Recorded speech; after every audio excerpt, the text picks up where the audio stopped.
Yes, could you? Can you give it right back to me, though, please? I can't put it in my drawer and hold on to it. No. I'll keep her safe for you. No, I want it. Okay, yeah, that's cool. Thank you. I'll Please give it back to me. Are you gonna put this in your inventory, you think? No, I like it. No, I know, but like this deck, you think you'll get more of them for inventory? No, I really like it. I know you like it, but do you think you'll sell this deck? You can. Oh, yes, I will sell it. Oh my god, dude. I am gonna sell it. All right, so this will be the confirmation card. Okay. Well, actually, let's draw this card first. This is what I think I'm going to do. We're going to draw this card first. I mean, Holy Spirit, speak through the cards. Block out any demonic forces or energy that may be trying to communicate. All right, we're going to pick this card calls to me. All right, we're going to leave that there for now.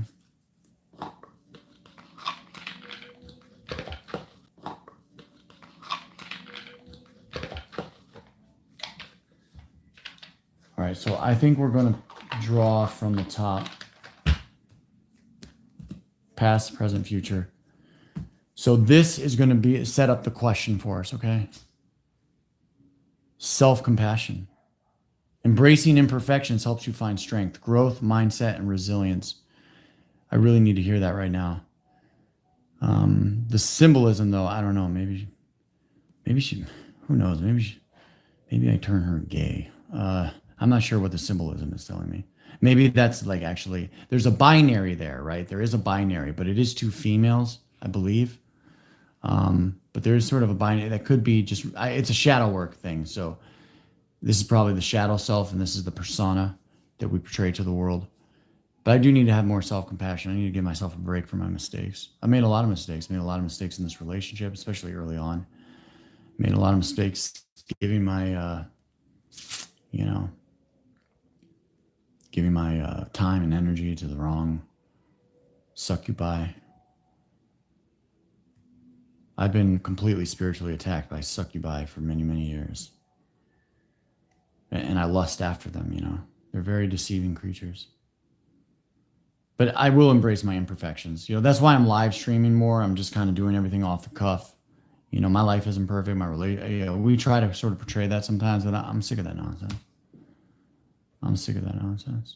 All right, so anyways, how do I find self-compassion? You know, how do I embrace my imperfections?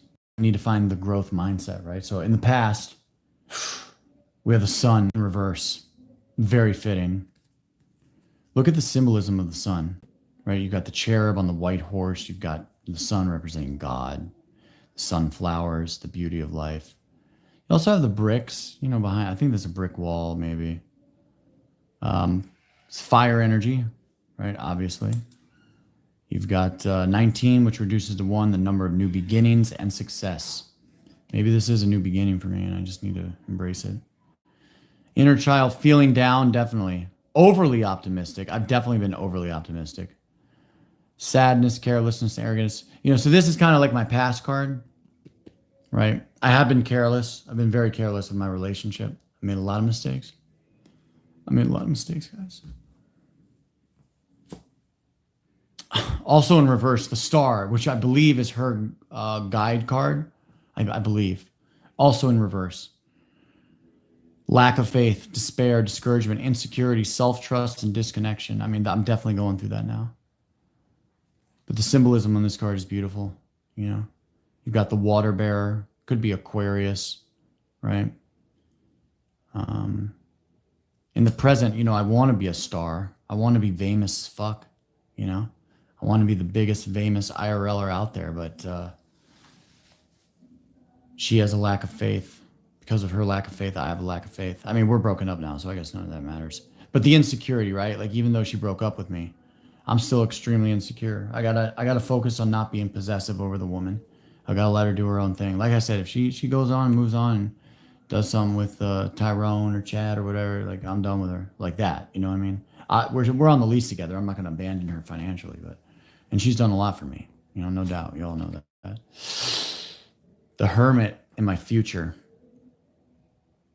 You know, I actually like this card, right? Because he's got a guiding light and he also has the staff of Moses.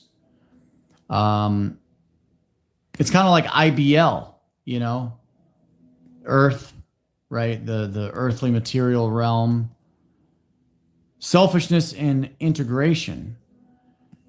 See, IBL is almost like the archetype of the hermit. You guys know IBL from VP Stream. He's like the archetype of the hermit. These are just like from a. This doesn't have to be spiritual. Like if you guys aren't into the woo woo spiritual aspect of it or whatever, all these cards, they're archetypes that Carl Jung has discussed.